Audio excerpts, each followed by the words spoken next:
Okey, baik. Assalamualaikum. Kita jumpa semula. Ini tentang goal. Baik, kita baru lihat dalam tadi Telegram channel tanya adakah price akan sambung turun ataupun adakah dia akan mantul price tu. So, first kali kita buka time frame daily aku pun tak boleh nak kata apa-apa. Just kita boleh berkongsi idea saja. Dan apa yang aku cakap ni tak perlu ikut 100%. Masing-masing ada pendapat dan pandangan sendiri dengan cara trade masing-masing yang mengikut kefahaman lah.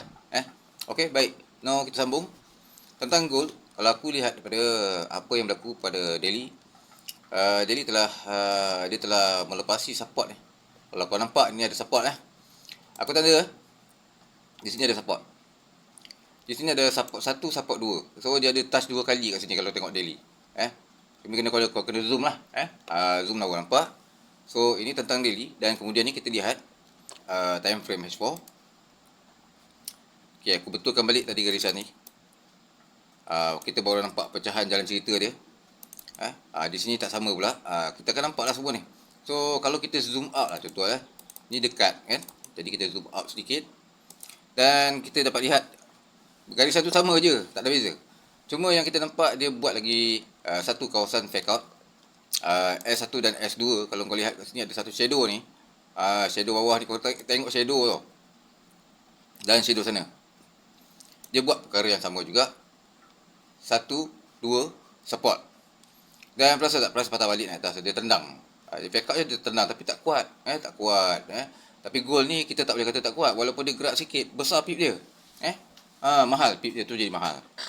So apa yang berlaku adalah dia naik ke atas dan dia turun balik. Okay, dia turun balik. Jadi dia ambil liquidity biasa kita sebut liquidity lah. Cikgu aku cakap pun macam tu juga. Liquidity aku ikut je. So kat sini kita nampak ada apa? Ada base kat sini kan. Rally base rally. Rally base rally sini ada satu rally base rally. Kau garis je tengok. Price mantul kat situ patah balik. Lepas tu dia patah balik atas. Dia jadi apa kat atas sini? Sekejap aku zoom dekat sikit Mungkin kita boleh lihat lagi dekat. Di sini ada tak apa-apa? Okay, ini ada resistance 1, resistance 2. Tapi dah jadi QM. Ini QML. High, low, higher, high, lower, low, lower, high. Dia turun. So adakah ia adalah satu penyambungan sell lagi? Kalau bagi pandangan aku, ya, dia akan sell lagi lah. Biasanya tu. Ini di time frame besar S4. Okey, mari kita buka lagi time frame yang kecil. Ada banyak perbezaan kat sini. Baik. Masih lagi kita nampak keadaan yang di hujungnya sekali ini adalah penurunan. Di hujung adalah semua adalah segalanya penurunan. So bila kau dah nampak penurunan, apa yang kau perasan kat sini? Price dah sentuh kat bawah sekali kerana liquidity. Price naik ke atas dan mencipta breakout. Dia dah buat breakout kat sini, nampak? Dia pecahkan zone resistance dalam tu dan price naik ke atas. Price naik ke atas tapi dia tidak melepasi pun resistance yang tinggi dekat sini. So ini adalah resistance. Resistance tinggi ni tak lepas. Jadi apa yang dia buat kat sini adalah dia berhenti dan mengambil apa perkataan ni. Aku tak berapa nampak. Ni kau kena buka lagi dalam time frame yang lebih kecil. So sekarang ni nampak dia breakout dan dia patah balik. Patutnya dia patah balik, dia masuk zone biru bawah ni. Zone biru bawah ni patut dia mantul lah. Tapi apa yang terjadi adalah dia pergi ambil kat bawah lagi. Bawah ni adalah kawasan demand zone. Shadow panjang ni. Bullish engulfing ni. Demand zone. Tapi tak tepat. Patutnya dia turun lagi bawah. Dia naik balik sekali, dia turun lagi. Kemungkinan besar dia akan turun balik semula ke bawah. Kenapa? Sebab kalau bagi aku, kalau dia cucuk bawah macam ni, dia cuma test saja kawasan tersebut. Sebab kalau dia test satu kali, dia akan naik atas, dia akan test kali keduanya. Sebab main point dia adalah direction besar. Major time frame, daily kat mana? Daily sedang menurun. Daily sekarang sedang menurun. Kalau kau tengok ni betul-betul ni adalah penurunan kan? Penurunan lah ni. Kalau bagi aku penurunan. Tapi kalau dalam time frame yang lebih kecil, dia akan ada pembolak-balikan. Jadi kalau kau tengok weekly, sama juga penurunan. Dah reversal pattern dah. Weekly ni reversal pattern ni. Tapi kita tak boleh nak bergantung berharap pada weekly sebab weekly ni besar. Jauh. Jauh sangat. So, apa yang kita boleh buat, kita nampak, time frame weekly adalah reversal pattern. Monthly memang tak nampak langsung lah. Tapi kita boleh baca melalui candlestick di mana candle merah telah memakan candle biru di sebelahnya. Jadi lebih panjang lah cerita dia. Itu tanda nak turun lagi lah. So kita tengok balik pada time frame H4. Aku zoom out sikit. Dan kita nampak dia begini dan dia terus menurun. So, kalau kau tengok H1, ini adalah bentuk yang dia ambil. So, apa yang berlaku kat dalam ni kita nampak banyak. Pertama sekali, dia buat fake out. Aku pun tak clear saya. Dekat sini ada satu garis yang sama baris, di mana resisten sama baris dalam situ, dalam kawasan tu. Ada dalam ni. Aku dah tanda ni. Ada resisten. R1, R2. Kemudian price naik atas cucuk. Dia ambil apa? Drop base drop. Ambil tanda campur ni atas ni. Kalau letakkan kat sini kau tengok dia ambil apa. Yes, dekat sini. SR flip. SR flip dekat ni ada shadow ni. Kalau tengok candlestick dekat shadow tu dia sentuh. Kemudian dia turun. Dia turun bawah, dia buat lower low pula. Sebab kau dah kena kira base. Dia drop base drop ni kira base lah. Ni dia punya base. Kau dia makin merendah. Dan sampai di bawah dia ambil kawasan demand zone. Yang di bawah warna biru ni yang aku cakap tadi. Dia ambil ataupun dia test kawasan tu, dia patah balik ke atas, dia jadi QML kat sini. Nampak? Aku tarik panjang sikit. QML, bawah kanan bawah kiri. Kemudian apa yang berlaku? Price sambung turun. So now sekarang ni, yang jadi apa yang berlaku kat sini, aku padam biru ni maknanya kau dah tahu, aku dah cerita. So dia akan jadi apa kat sini? Kita dah tengok line ni. Di sini ada fake out. S1, S2. So nak jaga-jaga S1, S2 boleh tembus lagi ke bawah. Dia dah test satu kali, dia dah naik atas, dia turun sekali, dia sentuh pakai shadow, patah balik, turun lagi sekali. Mungkin maybe sampai bawah. Sampai bawah. Ni time frame H1, sorry. Kita tengok dekat dalam M30. M30 macam ni cerita dia. Oh lah kita nampak kan. Oh, dia punya shadow dia tak sama baris kan. Tapi bila kau tengok kat time frame lain sama. Itu yang kau kena detail. Kadang-kadang aku lebih mengikuti time frame lebih besar. Kita dah nampak yang dia telah pun breakout di kawasan sini. Ni ada R1, R2 dan price dia dah breakout di tengah-tengah ni, betul tak? Dah bermaru. Kemudian price datang balik, dia tembus. Dia dah ambil sebenarnya. Kalau kau lihat kat sini, dia dah ambil dan dia dah mantul lah price kat situ. Kalau kau nampak lah ni. Kawasan drop base drop ni. Kan warna biru ni sebelum dia nak jadi drop base drop jadi warna biru, dia buy. Tapi dia patah balik ke bawah. Ini dipanggil imbalance breakout. Keadaan yang tidak sama rata. Okay. Sebab tak sama rata sebab dekat bawah ni dia panggil rally base rally juga. Price datang ambil bawah, ada rally base belakang ada resistance. Ini dia aku tanda. Resistance di belakang dia. Tu ada resistance shadow akar-akar ni, itulah. Dalam ni pun bentuk QML. Dia menyerupai. Tetapi kita tak boleh nak kata apa-apa lah. Akhirnya kita akan menyebut semuanya sama. Rally base rally pun boleh, QML pun boleh, resistance kat belakang ni apa benda pun boleh. Semua benda tu boleh jadi. Candle doji kat dalam ni pun ada. Kelengkap. Lepas tu price naik balik. Kuat. Dan bila dia naik atas, dia ambil QM. Ni yang maksud aku tadi. QM. Stop loss mesti dah kat atas jauh kan. So kau pandai-pandai lah kat sini. Ambil kat sini. Inilah kawasan dia. Ada shadow dalam ni. Ada double maru. Candle double maru ni yang kau jaga-jaga. Candle putus panjang ni kan. Double maru ni. Kau tengok shadow tinggi kat atas sebelah sikit kan. Dia akan turun lagi. Yang paling penting kau kena tengok shadow ni. Shadow ni kau dah faham. Rejection. Shadow ni ada shadow ni. Shadow tu paling penting. Paling penting shadow. Dan kemudiannya price turun ke bawah. Sebab ini dah QML turun lagi ke bawah. Dia test uji lagi kawasan support. Di mana kawasan tadi telah diambil dan dia pergi dan dia cuba uji. Apakah kemungkinan dia akan sambung turun? Jawapan dia aku pun tak tahu, tapi kita ikut pengalaman. So aku sharing saja. So bagi aku lah, pandang aku sendiri, jawapan dia adalah pergi sell lagi. Itu jawapan aku lah, sebab aku tengok monthly dah sell, weekly dah reversal pattern, daily pun dah macam tengah sideways nak turun ke bawah. So ini tanda-tanda nak turun lagi ke bawah. Ke bawah sampai mana? Untuk time frame daily ni, kita tengok kat shadow-shadow yang ada bawah ni. Ini dah shadow-shadow penting. Sebab dalam shadow ni daily ada cerita. Kalau kau buka H4, kau zoom out sikit, itu bawah tu kan. Yang aku tanda color biru, dekat situ ada cerita. Lagi kau nak tengok lagi cerita apa yang ada dalam tu, kau buka H1. H1 kau kena pergilah scroll belakang tu.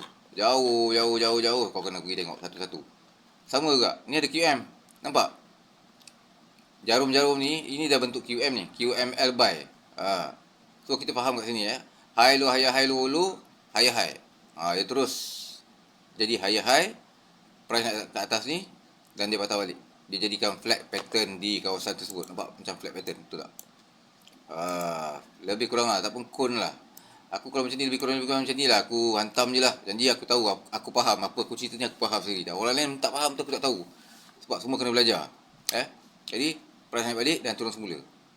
Apa yang berlaku dalam turun semula? Keadaannya mengambil kawasan kawasan QML. Siapa nampak QML? QML dia dekat sini, bawah kanan, bawah kiri. Dalam ni. Oh tu, bawah kanan, bawah kiri. Yang bawah low-low tu tak payah kira lah. Inilah kita kena kira. Price terbang. Price terbang. Ini sebab kau tak nampak fake out kan. Dalam masa tengah turun ni, kau tak nampak fake out sebenarnya. Bila kau nak nampak fake out, kau kena ambil time frame M30. Barulah kau nampak ada fake out tak bawah ni. Okey, kalau kat sini kau akan nampak ada fake out. Betul tak? Siapa nampak? Siapa nampak okey lah. Yang tak nampak tu kau kena tengok pakai teropong. Macam tu lah. Kat sini ada S1, S2, S3 fake out. Cuba nak tembus kawasan ni, naik sikit, terjun. Naik sikit jadi apa? Jadi SBR, support resistance dalam kawasan tersebut. Price turun lagi, turun ke bawah. Ambil apa? Dah ada fake out kat sini. Dia cuba test kawasan ni, ada S1, S2, support 1, support 2, support 3. Ambil liquidity bawah ni. Liquidity bawah ni dia ambil. Ini ada kawasan fake out juga. Lagi clear. Lagi clear. Kalau kau pergi kat M30, dia dah di fake out tau. Bermakna ini adalah kawasan liquidity juga. Tapi dia dah jadi fake out sebenarnya. Jadi S1, S2 juga. Sekejap aku betulkan lah. Sebagai pengbetulan, kita belajar. S1, S2. Price naik atas tak? Price naik atas. Buat lagi sekali. Di sini ada R1, R2. Yang support resistance tadi telah menjadi R1, R2 di sini. Gabungan. Bila dia dah buat 2 kali, confirm price akan pergi ke atas. Dan dia breakout. Betul tak? Dia breakout ni. Tapi apa kena dia price datang balik, dia terjun semula. Ni adalah satu ciri-ciri yang kau kena faham. Dalam lukisan kita tak akan sama dengan real chart. Real chart macam ni lah, tergabur. Jadi lagi sulit, lagi menyulitkan kau nak mencari jalan cerita. So dia turun bawah, dia ambil lagi bawah ni, ambil apa? Ada rally base rally, ada apa ni? Ini macam seperti seolah QML. Ini adalah seolah QML. Nak jadi QML boleh, nak jadi fake out boleh, mana-mana lah. Bagi aku macam tu je lah. Aku tak kisahlah mana-mana nak sebut pun. Tak ada masalah. Dah biasa tengok. Naik lagi sekali. Naik atas. Ada fake out tak atas? Ada lagi fake out. Kau tengok je. Fake out banyak. 1, 2, 3 fake out. Ambil liquidity. Liquidity kat sini. Ini pun fake out juga. Mengganti. Liquidity telah jadi fake out. Turun semula. Benda yang sama dia buat. Lepas tu dia naik. Dia naik. Macam mana nak tahu naik? Kita tunggu. Sebab trend dalam perubahan buy ketika major time frame yang besar dalam keadaan buy, kita kena follow. Jadi kita tengok apa yang dia buat. Sebab dalam keadaan naik, kita tahu time frame besar semua naik. Tapi kita tak tahu apa yang berlaku dalam time frame M30, M15. So, kena hati-hati kat situ. Naik lagi. Turun, naik lagi, turun. So, kau nampak kat sini kan? Apa yang ada adalah di kat sini, kau nampak dia dah jadi resistance, support. So, kau boleh highlightkan lah kawasan ni. Tapi itulah dia terlajak sikit kan. Tapi kalau kau nampak secara kasarnya, dia adalah kawasan resistance support. So aku anggap ini sebagai resistance support lah. Tapi kau kena faham, ini bahasa kiasan saja. Sebab kau kena runding lagi dengan M30, lagi time frame kecil, M15. Kau tengoklah apa yang ada dalam ni. Nak tahu cerita. Price naik lagi, dia turun, naik lagi, naik. Manipulation memang tetap akan ada. So kat bawah ni dia ambil kawasan-kawasan ni. Jadi aku fikir dia akan pergi sampai bawah ni. Warna biru yang bawah sekali. So itu yang aku nampak. Dan sekarang ni kau tengok balik di sebelah kanan. Apa nak turun ke nak naik. Jadi semua orang pun tak tahu. Tapi ini paling bahaya tau sebenarnya. Turun-turun macam ni.